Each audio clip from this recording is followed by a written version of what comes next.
বন্ধুরা, ঘুরতে চলো দূর পাহাড়ে। চলে এলাম বিরিশিরির সাদামাটির পাহাড়ে। এখানে এসে যা যা দেখতে পারবেন সব কিছু এই ভিডিওতে তুলে ধরার চেষ্টা করতেছি। এই হচ্ছে সাদামাটির পাহাড়।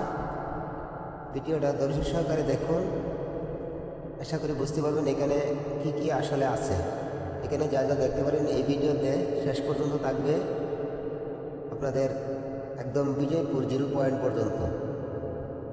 এখানের প্রাকৃতিক পাহাড়ি অঞ্চল, রাস্তা এবং বিজয়পুর দুর্গাপুরের বিজয়পুর যে 0 পয়েন্ট সোমেশ্বরী নদী আছে, একদম সব কিছু এখানে তুলে ধরার চেষ্টা করতেছি।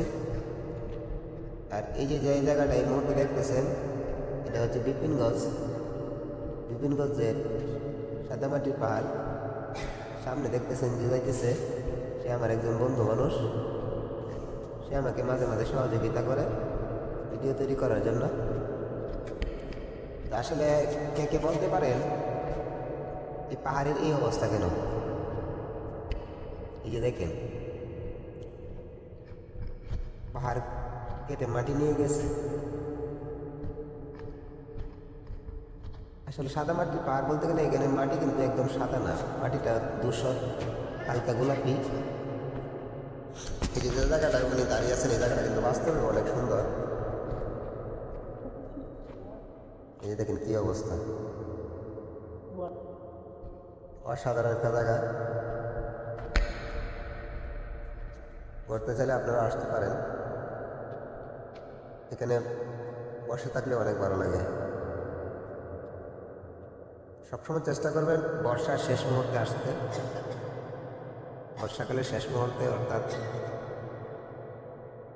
কার্তিক মাসের শেষে যদি আসেন, আমি কিন্তু কার্তিক মাসের শেষে চলে আসছি।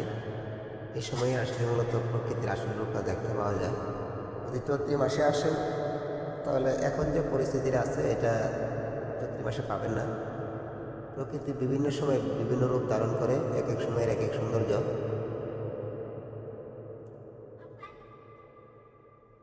এক এক জায়গায় এক এক রূপ। এই দেখেন পাহাড়ের উপর থেকে অনেক সুন্দর একটা ভিউ। আর এটা হচ্ছে চীনামাটির পাহাড়, এটা হচ্ছে সাদামাটির পাহাড়। এই পাহাড়টার নামই মূলত সাদামাটির পাহাড়। আর আগে যেটা দেখছেন এটা হচ্ছে বিপিনগঞ্জ পাহাড়। আসলে শুধু সাদামাটির পাহাড় বা বিজয়পুর লেক যে জায়গাটা বলে, এই জায়গাটা হচ্ছে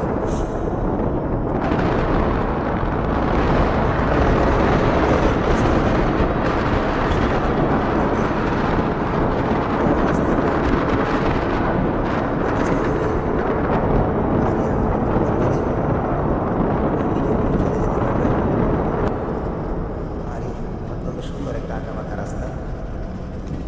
পরিবেশটা অত্যন্ত ভালো। পাহাড়ের পরিবেশে রাস্তাটা চলে গেছে, এক পাশে পাহাড় আর এক পাশে ফসলি জমি। দেখতে কারো না ভালো লাগে, আশা করি সবারই ভালো লাগে এসব দৃশ্য দেখতে। রাস্তায় পড়বে ছোট ছোট বাজার।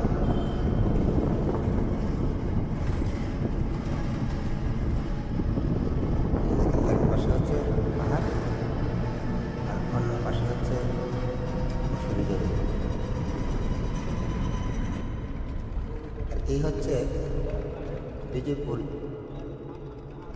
যে বিজেপি ক্যাম্প আছে, বিজেপি ক্যাম্পের লঞ্চ ঘাট, ট্রলার ঘাট, নৌকা ঘাট আর কি, যেটা বাংলায় বলে নৌকা ঘাট। এখান থেকে মূলত জনপ্রতি 50 টাকা দিয়ে 0 পয়েন্ট যেতে হয় নৌকা পথে। এই যে নৌকা আছে, এই নৌকা দিয়ে মূলত যাওয়া যায়। জনপ্রতি 50 টাকা লাগে। যাওয়ার জায়গা তেমন বেশি না, মাত্র দিয়ে গেলে 2 মিনিট, আর নৌকা দিয়ে গেলে 10 মিনিট। এতটুকু সময়ের জন্য 50 টাকা বাড়ে জনপ্রতি। পানির প্রচুর স্রোত, পাহাড়ি জলের পানি দেখতে পাচ্ছেন, প্রচুর পরিমাণে কিন্তু স্রোত আছে। দেখেন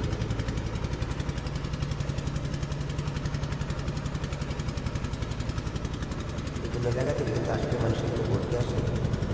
পরিবেশ আসলে অনেক সুন্দর।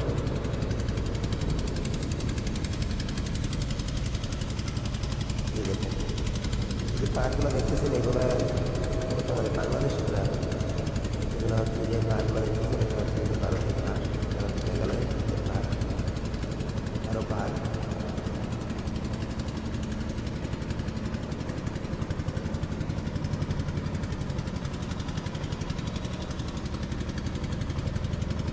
আজকের মতো এই গল্প শেষ করে দিলাম। সবাই ভালো থাকবে, সুস্থ থাকবে।